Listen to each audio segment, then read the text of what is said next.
नमस्कार, मी ऋतुजा गुरव. आपण पाहत आहात नव महाराष्ट्र 10. पाहूयात आजच्या काही ठळक घडामोडी. भयमुक्त नशामुक्त अभियान सांगलीची गरज. मनसे जिल्हाध्यक्ष तानाजी सावंत. सांगली जिल्ह्यात दिवसेंदिवस वाढत चाललेल्या गुन्हेगारी, नशेखोरी आणि अवैध धंद्यांमुळे नागरिकांमध्ये भीतीचं वातावरण निर्माण झाले आहे.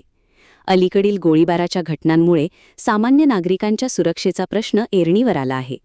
त्यामुळे सांगलीतील सामाजिक कार्यकर्त्यांनी हॉटेल हनुमान येथे घेतलेली पत्रकार परिषद. या पत्रकार परिषदेत जिल्ह्यामध्ये ड्रग्ज, गांजा, नशेच्या गोळ्या यांची खुलेआम विक्री होत असल्याचं चित्र दिसत आहे.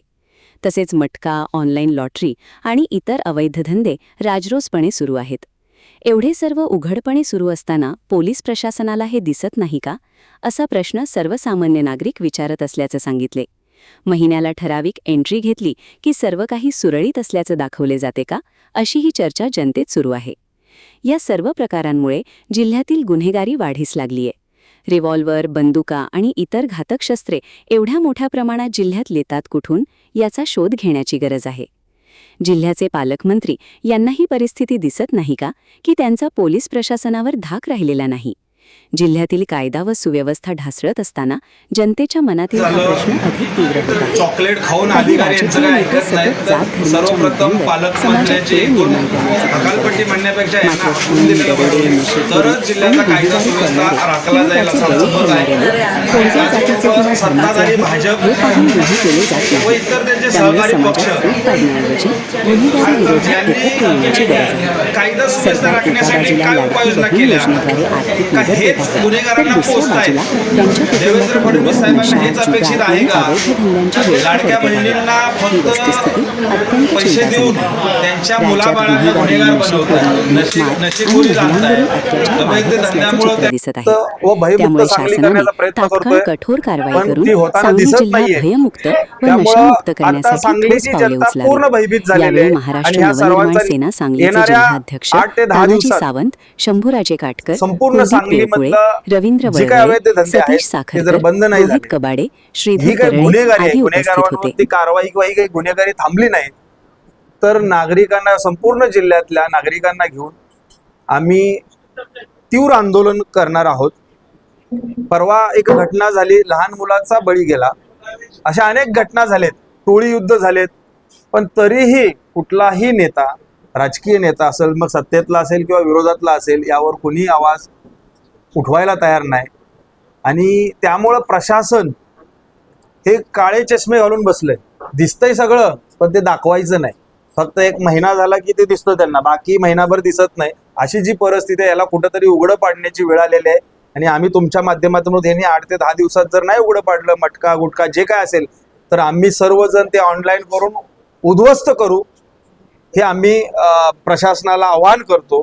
त्यांनी शानं व्हावं आणि ताबडतोब यावरती उपाययोजना करावी.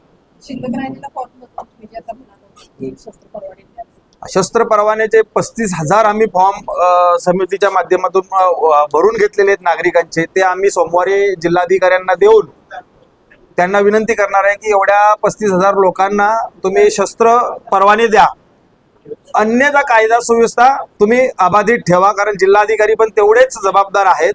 आणि तसं नाही झालं तर मग पुढची भूमिका आमची ही आक्रमक राहील. पासून सांगली जिल्ह्यातली कायदा सुव्यवस्थेची परिस्थिती आपण सगळेजण माहिती आहे. मात्र हे सत्ताधारी असतील किंवा विरोधी पक्षातले आमदार खासदार असतील, संसदेत आणि विधानसभेत पोपटागत भाषणं करायची आणि बाहेर येऊन एकमेकांच्या घरी जाऊन राख्या बांधायच्या, वटपौर्णिमा करायची, एवढे ज्यांचे आळीमिळी खूपचिळी धंदे आहेत. सर्वप्रथम आम्ही आजच्या या प्रेसच्या माध्यमातून त्यांचा जाहीर निषेध व्यक्त करतो. ताबडतोब ह्या बाबतीत कायदा आणि सुव्यवस्थेची परिस्थिती नाही हाताळली तर आम्ही आता आंदोलनाची दिशा पण जाहीर केलेली आहे.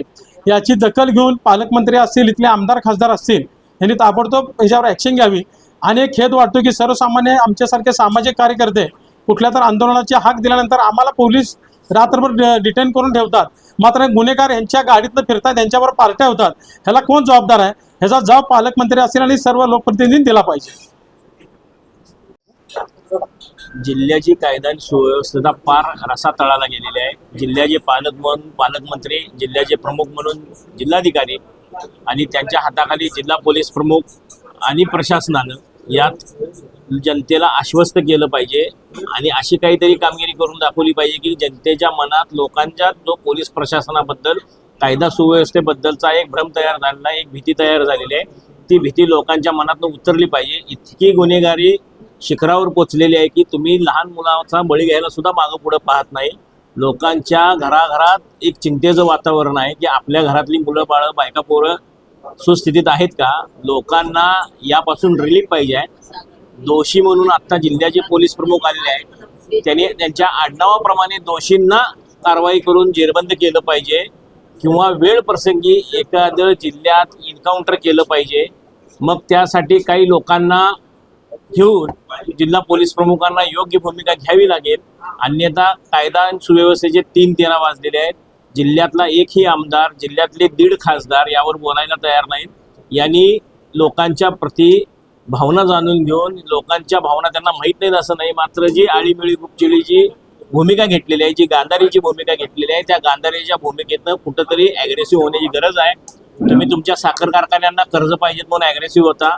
तुम्ही तुमच्या मुलाबाळांना नगरसेवक करायसाठी, कॉप्ट करायसाठी ॲग्रेसर होता. मग जनतेच्या या प्रश्नावर कधी ॲग्रेसर होणार, असा जिल्ह्यातल्या 8 आमदारांना आणि जिल्ह्याच्या 1.5 खासदारांना आमचा या भयमुक्त व नशामुक्त आंदोलनाच्या माध्यमातून प्रश्न आहे.